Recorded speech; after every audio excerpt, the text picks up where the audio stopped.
What's going on, guys? So, when most people are asked what kind of superpower they would like, some people will say invisibility, flight, speed, strength, and even teleportation. A lot of people say teleportation, and for a little bit, I once also said teleportation. But I think, with a little bit of knowledge, teleportation may not be something that everyone would actually want. So, let's talk about what kind of teleportation I mean. The kind of teleportation I mean is the most pop culture type teleportation that is used, and what it does is you pop out of this reality, so out of the Earth's dimension, into another dimension, and then pop back in somewhere else on the Earth. Okay? Now, scientifically, there's a lot of things that make this completely impossible. And you might say, obviously, but let me tell you the specifics. Okay? So, let's say you're going to pop out and pop back in. All right? Well, if you take into account the Earth's rotation, then you won't be popping where you want to be popping. So if you're near the equator, the Earth rotates at 40,000 kilometers every 1 day in 24 hours. That's 1,000 miles per hour. So it rotates 1,000 miles per hour, okay? So if you popped out of existence and popped back in, what would be happening is your body that's lived in constant motion, your body since forever, since you were born, has been in a constant motion of about 1,000 miles per hour spinning. That's all your cells know, that's all your body knows. That's what everything knows is 1,000 mile per hour speeds. So you'd be popping out to a completely still area and popping back in to speeds of 1,000 miles per hour. So when you pop back in from teleportation, you would encounter winds 6 times faster than a Category 5 hurricane. That's about over 1,000 mile per hour winds. Okay?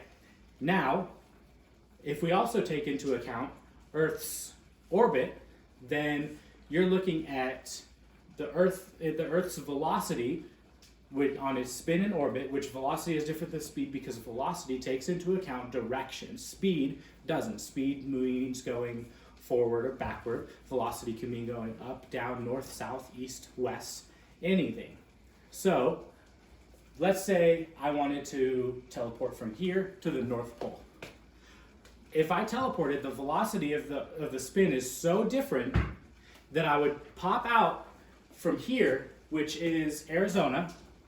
I would pop out of Arizona and into the North Pole, and I would have to hit the ground running at Mach 1 to be able to maintain that, because it would be moving so quickly.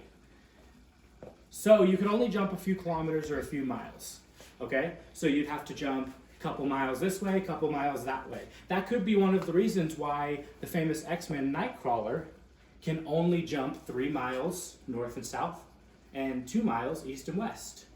Fun facts. Now, the Earth's orbit. So the Earth has an orbital velocity of 66,000 miles per hour. Okay, so if you had an Earth versus a supersonic bullet in the 100-meter dash, the Earth would finish the dash before the bullet hit the 3-meter mark. Okay, so if you jump, and it even takes 1 second, the Earth would have moved 19 miles away. So 19 miles you'd be jumping from where you thought you were jumping, okay, or teleporting. So also, we have to take into account the curvature of the Earth. If you were to teleport from here to somewhere else, you could be teleporting into the atmosphere because the Earth is curved, or even into space. So you could be either falling to your death or choking to death in space. Now, if you wanted to teleport, you'd have to take into account the fact that you would need a device to calculate the exact velocity of the location that you want to jump to, and not only the Earth's location, but also the location of that specific area. Okay? So I think if you really take it into account, that wouldn't be that fun. You jump and you encounter Cat 5 6 times faster than Cat 5 hurricane winds. Immediately, your skin is torn off. If you jump and you end up in space, you suffocate to death. You jump, you end up in the air. You best have a parachute because you're falling. Thank you. Good enough.